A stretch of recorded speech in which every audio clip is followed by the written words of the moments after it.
I have a simple setup for racing simulators behind me. Nothing more than a toy. But today I'll tell you how one person's crazy idea turned ordinary gamers into professional offline race car drivers. You are watching based on true events, and this is the story of the Gran Turismo Academy, which inspired the movie of the same name. In this episode, I will tell you what was left behind the scenes. We'll discuss the key inconsistencies of the movie, and why one of the main characters refused to allow the use of his real name. In the past few years, sim racing along with all of the sports has made a significant leap forward. Modern simulators and technical solutions allow the game to come as close to reality as possible. In fact, it's not entirely accurate to call them games. That's why they're called simulators. Within the limitations of using real tracks, Formula One drivers spend hours fine-tuning their cars on virtual circuits. In their free time, they represent their teams in online championships, racing against other real drivers and professional esports players. But in 2006, all of this was still a long way off. The head of Nissan's European division, Darren Cox, who was portrayed by Orlando Bloom in the movie, came up with the idea of a joint promotional event with Sony and Gran Turismo, where gamers would try their hand at driving real cars. As part of the Nismo Auto Festival held at the Fuji Speedway racing circuit, an event took place where gamers competed both in the Gran Turismo game and on the real track. The winner took home a Nissan 350Z. Darren was impressed by the gamers' speed on the real track, and realized that with some training they could potentially compete with real race drivers. This is how the idea for the From Gamer to Racer program was born. The idea was simple: select the fastest gamers online, then train them in a racing camp, and offer the best a spot on Nissan's professional racing team. It took Cox an entire year to convince Sony and Nissan to get on board. The project was extremely risky and expensive, but Sony had just released the new PlayStation 3, and Gran Turismo 5 Prologue was one of its key exclusives. Incidentally, this was the first installment with full multiplayer capabilities. With the right approach, the PR success was expected to outweigh the risks. Thus, in 2008, the GT Academy was born. The qualifying stages were held in 12 countries. Initially, gamers competed online from home. Sitting behind similar steering wheels, they tried to set the best lap time. A total of 25,000 people participated in the early stage. When the qualification period ended, the 20 fastest players were invited to the national finals. There they competed in simulators again, but this time in front of cameras and spectators, something akin to modern esports majors, but on a smaller scale. As a result, the 22 best racers from all the countries traveled to England to the legendary Silverstone circuit to the GT Academy camp. The sim racers had just 1 week to absorb as many skills as possible and determine the 2 candidates who would join Nissan's racing team in the endurance race 24 Hours of Dubai. Now, being the fastest wasn't enough. Driving skill exams and multi-hour racing sessions alternated with written tests, medical examinations, fitness tests, and courses on the psychology of racing. After all, the main difference between real racing and simulators is the enormous risk and the intense physical demands. You can choose the best racing lines and shift gears at the right moment while sitting in front of a screen, but will you be able to do the same under extreme G-forces? The organizers had to minimize the chance that a gamer would crash or harm another competitor during the race. Another important aspect was the ability to communicate with the media, as the project was essentially a massive PR campaign.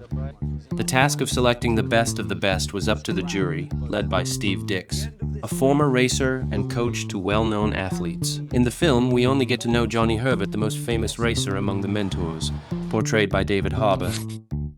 However, his character is named Jack Salter. I'll explain why this change happened a bit later. If you're not confused by all the names yet, give this a like.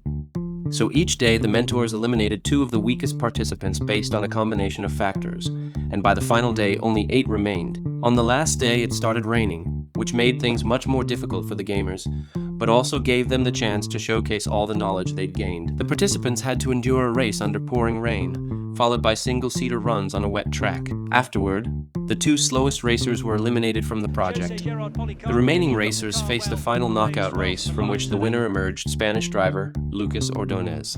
After this, the participants took individual runs in a Nissan GTR alongside mentor Rob Barf, who assessed their driving skills from inside the car.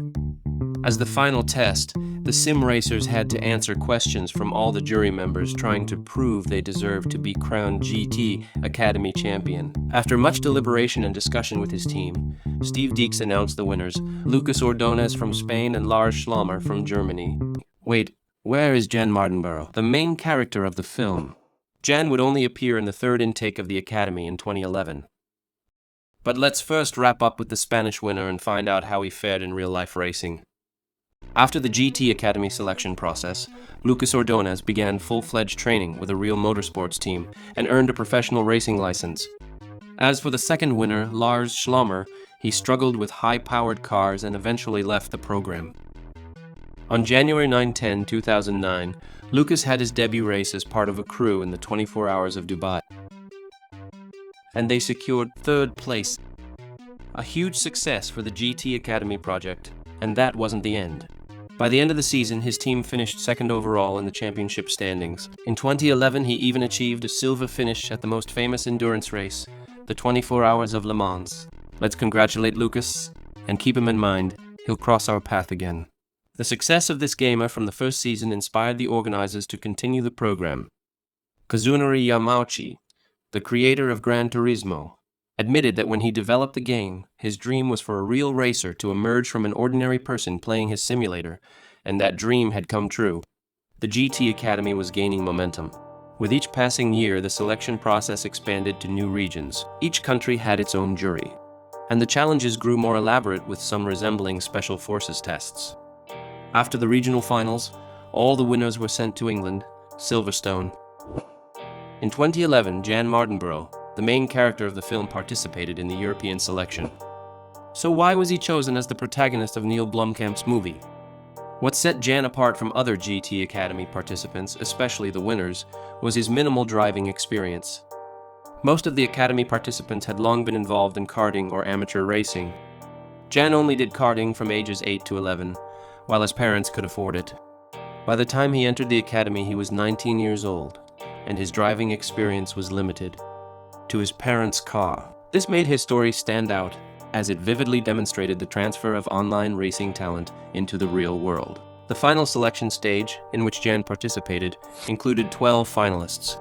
Their journey began with a trip to Le Mans, where Lucas Ordonez was securing his silver medal in the legendary race. A pretty inspiring example to follow. Then, as before, they were placed in the racing camp at Silverstone. For a week, they lived side by side under Spartan conditions. Everything was designed to push them out of their comfort zones. They went through military-style challenges, learned advanced driving techniques, and took the exam for a basic racing license. The endurance tests included a unique triathlon. First, they had to drag a Nissan 370Z over a designated distance using a special harness. After that, they raced several laps, switched to bicycles, and finally finished by running a specific distance. Some participants dropped out on their own, while others were eliminated by the jury. After consultations with the instructors and mentors, Rob Barf and Eddie Irvine selected 6 individuals to compete on the final day. This time, the winner would not be chosen by the jury, but on the racetrack itself. The gamers were tasked with getting behind the wheel of powerful GT4 class Nissan race cars. 2 participants were eliminated during the qualification, unable to handle the high-performance machines. The 4 remaining finalists took part in a 20-minute race. Jan started from pole position, having earned it with the fastest lap time. At one point, he lost the lead due to a poorly timed gear shift, but he managed to counterattack and finish the race with an 8-second advantage, securing the victory. This made him the youngest winner of the GT Academy, with the least driving experience. After his victory, Jan Mardenborough underwent a pilot training program with Nissan's professional team and competed in several national races to earn an advanced racing license. His first major international debut came in the same race, the 24 Hours of Dubai. For the first time, the entire crew was made up of GT Academy graduates, former gamers. Lucas Ordonez was among them as well. Once again, the team made it to the podium, finishing in 3rd place. In his first year, Jan finished 6th overall in the British GT Championship, before moving to Formula 3 racing. These typically youth-oriented championships are 2 tiers below Formula 1. There, he gained valuable experience and prepared for participation in Le Mans, the race that would become the defining moment of his career. Throughout this initial phase of his career, Jan was mentored by Johnny Herbert. In the movie, Jan's successful participation in Le Mans is portrayed as closing the loop for Johnny, whose character never reached the top at Le Mans. This brings us back to why Herbert didn't allow the filmmakers to use his real name. In reality, he was much more successful than the film suggests. Herbert won Le Mans in 1991 as part of Mazda's team and also claimed 3 Formula One Grand Prix victories with Benetton and Stewart. The movie, however, portrays him as a legend who couldn't quite reach the pinnacle, which is far from the truth, and likely the reason he refused to have his real name used in the film. Another significant moment in the film leading up to Le Mans is the terrifying crash where Jan accelerates too quickly on a straight section with an incline, causing his car to lift off the ground and fly off the track during a race at the Nürburgring. Here we encounter perhaps the most notable discrepancy in the film. This accident did occur in Jan's career, but it happened 3 years later in 2015 while he was competing in the VLN Racing Series. In the real incident, one spectator tragically lost his life, and several others were injured. Jan himself was hospitalized. Initially, many blamed the inexperienced driver and those who entrusted him with the car, but an investigation revealed that the issue was with the car's flawed aerodynamics, which were later corrected. Despite this, it seems that Jan never fully absolved himself of responsibility for the accident. As the driver admitted later, this dark moment in his career continues to haunt him to this day. In the film's storyline, this crash, moved 3 years earlier, plays a pivotal role, casting doubt on Jan's racing career and sparking a deep-seated fear of making mistakes.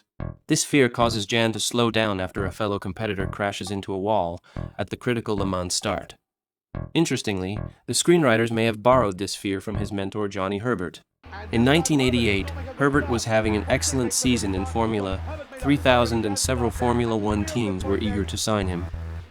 However, on August 21, during a race at Brands Hatch, a competitor attempted to overtake him on the outside and triggered a horrific crash. Herbert's car was nearly torn apart, and he broke both of his legs. Johnny later admitted that this near-fatal crash permanently robbed him of his former sense of invulnerability and self-confidence. After surgery, doctors told him his racing career was over, but just 3 months later, in December, he made his Formula One debut with Benetton and went on to have a successful career despite his lingering fears. Let's return to the 2012 Le Mans race, where Jan Mardenborough, alongside Lucas Ordonez, was preparing for the most significant achievement of his career. They were competing in the LMP2 class, the second most powerful category of cars. At that time, Jan had only been racing professionally for 2 years. The race started on June 22 at 3 p.m. On the third lap, Aston Martin driver Alan Simonsen lost control and crashed into the barrier. The impact was severe. Simonsen was conscious after the crash, but his condition rapidly worsened once he was taken to the hospital. He fell into a coma and tragically passed away. Despite this, the race continued. This particular Le Mans race set a record for the number of safety car deployments, with the safety car being called out 12 times. The numerous accidents were partly due to a heavy rainstorm that began in the 19th hour of the race. Despite these challenges, after 24 hours and more than 5,000 kilometers on the track, Mardenborough's crew earned immense respect for finishing in a commendable 4th place. Hold on, what about the bronze medals they received in the film? It's both fact and fiction. Initially, Jan and his partners finished 4th, but the Russian Team G Drive, which took 3rd place, was disqualified due to an incorrect fuel tank size. As a result, Mardenborough and Ordonez were bumped up to 3rd place, earning a spot on the podium in their car class. This race remains the most significant achievement in Jan's career. Yes, he had victories in individual races after that, but they were in lower-tier championships. After Nissan withdrew from European racing, Mardenborough began competing in Japan. Interestingly, that 2 years ago he worked as a simulator driver for Nissan, bringing his career symbolic full circle. Currently, he has returned to competing in Japanese racing series. The GT Academy itself lasted until 2016, but during that time, it didn't produce anyone more successful than Ordonez and Mardenborough. The final season of GT Academy in 2016 was a disappointment. The winner of that year's competition placed only 39th in his debut race in Dubai, and Jan Mardenborough was part of that same crew. That's all for today. If you found this interesting, give it a like and be sure to subscribe. See you next time.